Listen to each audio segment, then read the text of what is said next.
Welcome back on the halftime show here on the PAC Sports Network. And time now to sit down with Geneva men's basketball coach Jeff Santarsiero. Coach, thanks for taking the time to be with us today. Oh, it's always a pleasure to be with you, my man.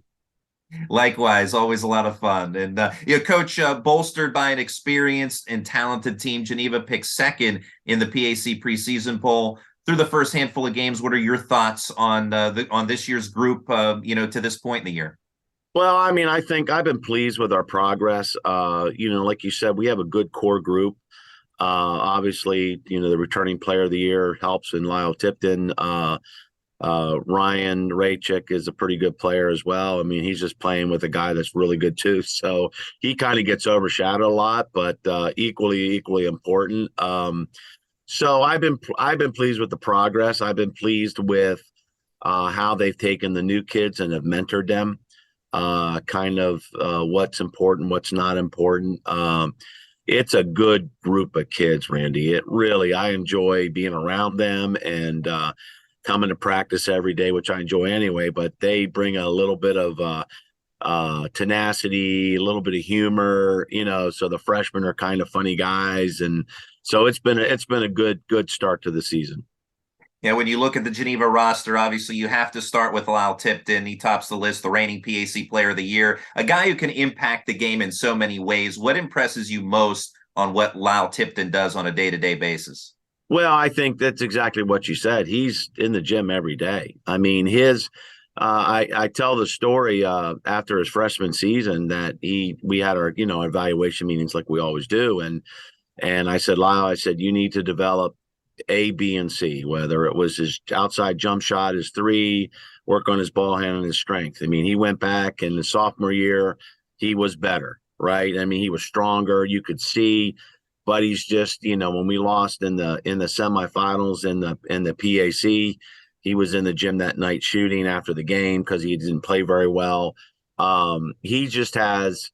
I haven't had many. I've had a few, but I haven't had many that have had a work ethic like Lyle Tipton. And the only thing better than one Tipton is two. You have his younger brother, Trevor Tipton, who's averaging 17 points per game. How does he compare to Big Brother, and what does he give to the team? Well, I mean, they're a little bit different. Trevor's more of a pure shooter, he again after his freshman year to his sophomore year, you can see a change in his body. I think that in a lot of ways he follows Big Brother's example that the success that Lyle's had, and I think the ability for Lyle to play as many minutes as he does. He's in shape. He's physically strong. He's mentally tough. I think Trevor has seen that, and I think that his body changed from freshman year to sophomore year, and physically you could see the difference. And again, he's working on parts of his game. Again, when he went home after his freshman year, I said, work on your pull up, and then when we played Grove City a couple of weeks ago, I mean, he pulled up and just kind of got us over the hump and kind of get us going. And that's just the way they are. Their work ethic and the family's pretty good. Now, prior to this week, last Saturday, Geneva played a game at Pitt Greensburg without both Tipton brothers and managed to win that game thanks to a 30-point effort from Isaac Massey. Tell us about Massey's strengths and also what it means to Geneva to earn a win like that when you're shorthanded. Yeah, I mean, to be totally transparent, they were playing without one of their better players too.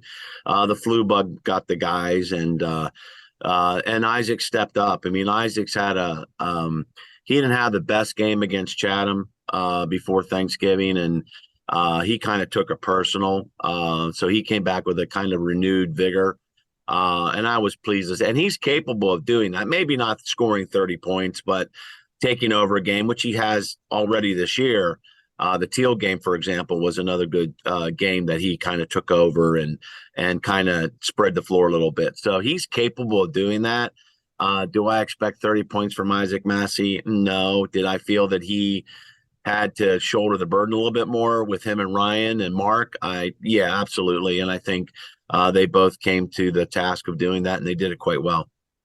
In Geneva, very unique. You have two sets of brothers that are in the starting lineup, Ryan and Mark Rachik as well. Mark, new to the team, a transfer from York College, and the sons of a former Geneva great as well. What's it like for you to coach both of the Rachik brothers? Well, I mean, they both transferred in, but we both recruited them. Obviously, with my relationship with Joe, their dad, and coaching him and everything, we recruited him out of high school. Now, Ryan made a choice to go to Gannon, and that was his.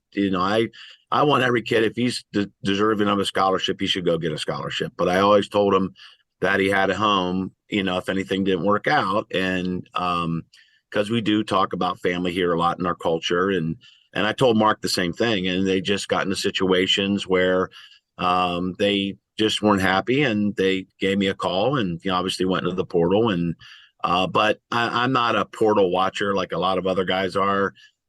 Anybody we get out of the portal is somebody that we've recruited before, so we're familiar with them. Their dynamic, their family, their academic prowess, all that stuff, and those two were perfect fits for us.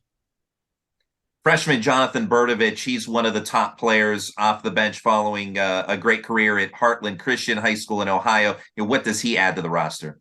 Well, I mean, he's still finding his way. We call him JB. I mean, he's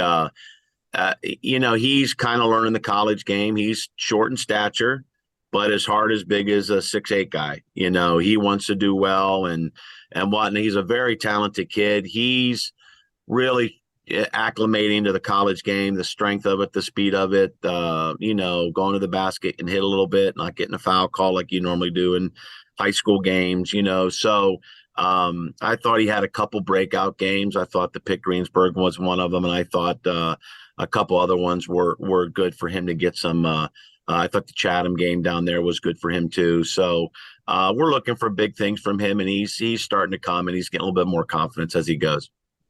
Now, following the next 2 weeks, Geneva will travel to San Antonio, Texas for the Leslie Robinson Christmas Classic at Trinity University. And Trinity boasts one of the best overall Division III programs, whether it be basketball or other sports. How do you hope that tournament will help prepare the Tornadoes for the remainder of PAC play? Well, I mean, in our program, and I've had naysayers say, "What are you doing?"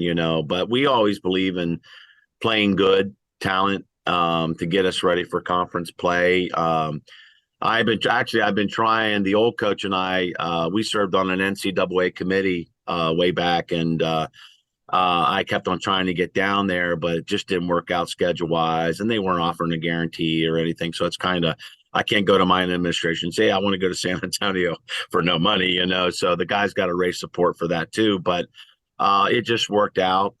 They're very good. They have a very good program. I think they're ranked top 15 according to D3 Hoops. So it's going to be a challenge for us. But again, we come back and we jump right into it with Westminster and W&J right off the bat, two of the top teams in the league when we get back. So we're going to be battle tested for sure. But when we play a non-conference schedule, we don't shy away from playing good competition. And we got, Carnegie Mellon coming in here before we leave. And they're a great program. Tony does a good job down there. So, we're looking forward to the challenge, but we're going to look forward to having some good times, take them down to the Alamo and give them a little history lesson. Every trip we take, Randy, we try to do something. We'll do something in the community, a community service project down there too, as well.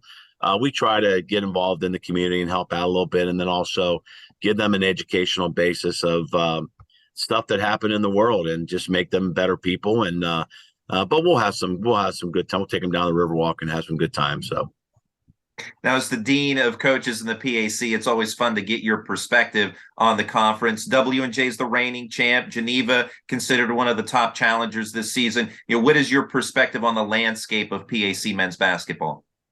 Well, I mean, I think our league is 100% up. I mean, I think that,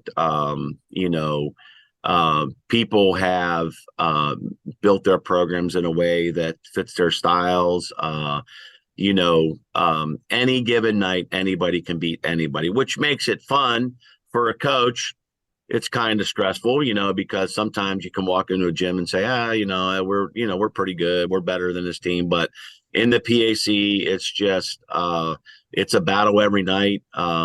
I think that the top tier teams have replaced the some of the players that they've lost. I think by either transfer or kids getting better, through just being being in the program and whatnot. I think WJ is really good. I mean, Ethan does a great job down there. One of their best players is hurt, but he'll be back. And everybody's gone through that. Guys are going through injuries. Guys are going through. We just went through flu. So it's just going to be a battle, and nothing's going to be decided till the last 2 weeks of the season, and that's what makes it fun. That's what makes small college basketball so fun to be a part of. Certainly makes it fun for us on the PAC Sports Network, that's for sure. So great basketball in the PAC. That's Geneva men's basketball coach Jeff Santarsiero. Coach, thanks so much for your time, and good luck to you and the team moving forward. Oh, Randy, thank you so much. I appreciate all you can do for the President's Athletic Conference. Our pleasure, and we appreciate you and all the coaches as well, and the teams, of course, as well. We'll have the second half of today's game when we come back in just a moment here on the PAC Sports Network.